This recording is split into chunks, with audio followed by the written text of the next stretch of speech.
बिस्मिल्लाहिर्रहमानिर्रहीम। अस्सलामुअलैकुम। कैसे हो बच्चों? उम्मीद करती हूँ खैरियत से होगे। चैप्टर नंबर 4 रेशोज़ की आज वर्कशीट नंबर 3 स्टार्ट कर रहे हैं क्वेश्चन नंबर 1 से पेज नंबर 78 के ऊपर। तो आ जाइए, पेंसिल्स हाथ में ले लीजिए और वीडियो एंड तक देखिएगा। इंशाल्लाह इसके अंदर हम जो है वो दो चीज़ों के बीच में किस तरह का रिलेशनशिप है, रेशो किस तरह का है, और अगर उनके यूनिट्स गिवन हैं तो उनकी टोटल क्वांटिटीज़ तक कैसे जाना है, इस रिलेशनशिप को हम स्टडी करेंगे। इंशाल्लाह बहुत मज़ा भी आएगा और बहुत कुछ आप सीखेंगे। तो वीडियो एंड तक देखिएगा और चैनल को सब्सक्राइब कर लीजिएगा ताकि इस तरह की मज़ीद वीडियोस आप तक पहुंचती रहें। यहाँ पर हमसे कह रहा है, at a farm the ratio of the number of chickens to the number of sheep was 5:2।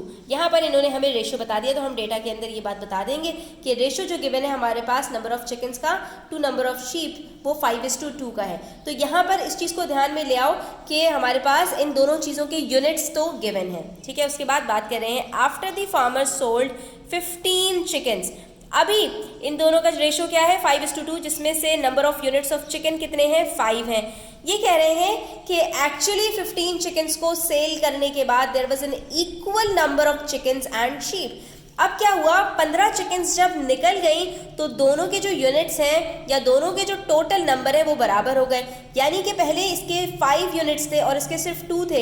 इसके कितने यूनिट्स ज़्यादा थे स्टूडेंट्स? 3 यूनिट्स ज़्यादा थे। तो ये जो 3 यूनिट्स इसके ज़्यादा थे ये सब निकल गए। अब इसके भी सिर्फ 2 यूनिट्स रह गए, ठीक है। तभी तो बराबर होंगे ना, इसके भी 2 यूनिट्स, इसके भी 2 यूनिट्स, ठीक है। जब 3 यूनिट्स निकल जाएंगे और 3 यूनिट्स यहीं से हमें पता चल गया कि इसका मतलब है कि ये जो 3 यूनिट्स हैं ये 15 चिकन्स के बराबर हैं।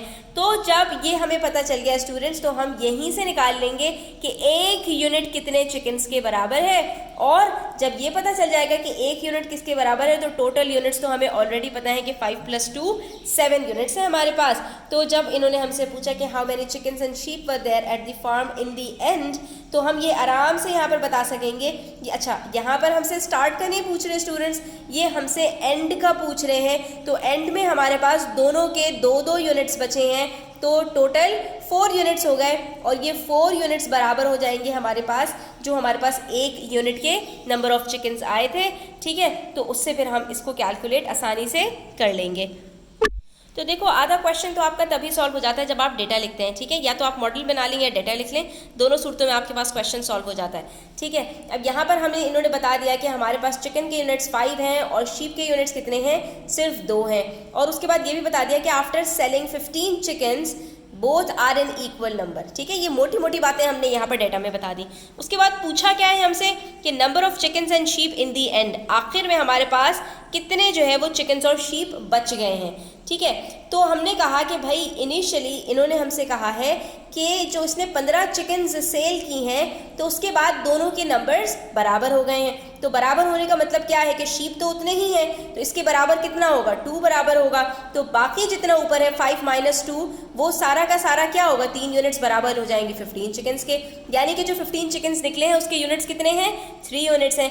तो अगर 15 चिकन्स 3 यूनिट्स के बराबर हैं तो एक यूनिट किसके बराबर होगा? 15 / 3 दैट इज 5 चिकन्स। यानी एक यूनिट बराबर है 5 चिकन्स के।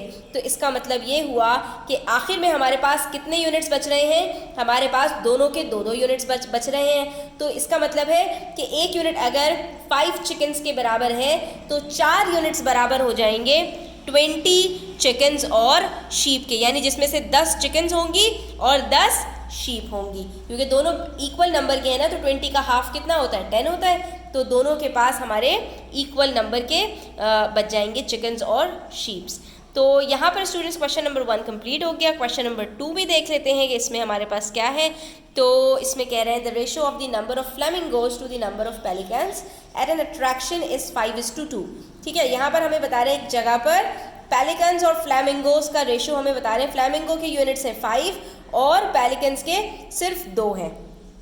अब इस चीज़ को जहन में रखना, डेटा में लिखा जाएगा ये, ठीक है। उसके बाद फिर the ratio of the number of pelicans to the number of owls at the attraction is 20:1। अब एक और रेशो बताया और ये रेशो जो है वो पेलिकन्स और आउल्स का है। पहले हमारे पास फ्लैमिंगो और पेलिकन्स का था, अब पेलिकन और आउल्स हैं, यानी दोनों जगह पर हमारे पास पेलिकन कॉमन है, तो हमें पेलिकन को फोकस करना होगा। यहाँ पर हमारे पास पेलिकन्स के जो क्या नाम है वो यूनिट्स हैं वो 20 हैं और यहाँ पर 2 हैं। जब भी इस तरह के हमें स्टूडेंट्स रेशोज़ दिए जाते हैं कि जिसके अंदर हमारे पास 2 रेशोज़ हों लेकिन दोनों में कोई कॉमन क्वांटिटी हो, तो उसके हम जो यूनिट्स होते हैं उसको सेम बनाने की कोशिश करते हैं। तो हमारे पास यहाँ पर पेलिकन्स के जो यूनिट्स हैं वो 2 हैं और यहाँ पर 20 हैं, तो हम क्या करेंगे 2 को 20 बनाने की कोशिश करेंगे, क्योंकि आसान है। 2 को अगर 10 से मल्टीप्लाई कर दूँ तो ये 20 बन जाएगा, ठीक है। और जब 2 को 10 से मल्टीप्लाई करूँगी तो 5 को भी 10 से मल्टीप्लाई करना पड़ेगा, तो ये हमारे पास बन जाएगा 50:20। अब जब दोनों सेम हो जाएंगे ना, तो इन तीनों क्वांटिटीज़ को एक साथ करके यूज़ करना हमारे लिए आसान हो जाएगा। अभी हम यहाँ पर इस तरह से नहीं कह सकते कि 5:2:1 या 5:20:1, ये गलत हो जाएगा। हमें तीनों को सेम करने के लिए जो क्वांटिटी हमें जो है वो दोनों में कॉमन दी गई है उसको सेम करना लाजमी है।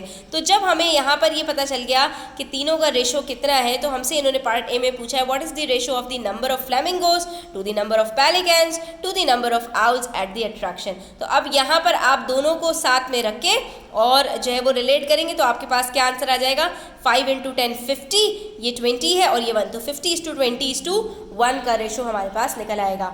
उसके बाद पार्ट बी है there are 3 owls at the attraction. अब अगर 3 उल्लू हों, ठीक है, तो how many flamingos are there, तो फ्लैमिंगो का हम देखेंगे कि हमारे पास रेशो कितना है, 50 निकाल लिया हमने और ये हमारे पास 1 दिया हुआ है। तो अगर ये 3 हो जाए तो 50 कितना हो जाएगा, तो 1 को 3 से मल्टीप्लाई करते हैं तो 3 बनता है, तो 50 को भी 3 से मल्टीप्लाई करना पड़ेगा, आंसर आ जाएगा 150। इसका मतलब है हमारे पास 150 फ्लैमिंगोज हैं।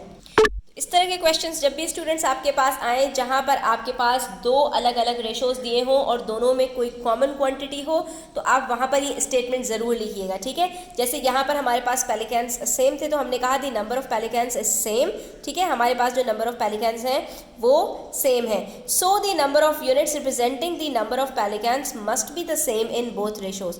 तो दोनों रेशोज़ में जो उनके यूनिट्स हैं ना उसको भी सेम होना चाहिए, एक जगह पर 2 है दूसरी जगह पर 20 है, ऐसा नहीं चलेगा, वरना तीनों का एक साथ रेशो नहीं निकल सकता। तो इसको सेम करने के लिए हमने सिंपली क्या किया कि दोनों रेशोज एक साथ लिखे और जिस क्वांटिटी को हम सेम बना सकते थे हमने उसको यूज कर लिया। तो हमने कहा कि भाई 2 को 20 बनाना कुछ मुश्किल बात नहीं है, हमने क्या किया 2 को 10 से मल्टीप्लाई किया और उसके साथ ही जो रेशो दिया हुआ था उसको भी 10 से मल्टीप्लाई कर दिया, तो हमारे पास फ्लैमिंगो और पेलिकन्स का नया रेशो आ गया, दैट इज 50:20।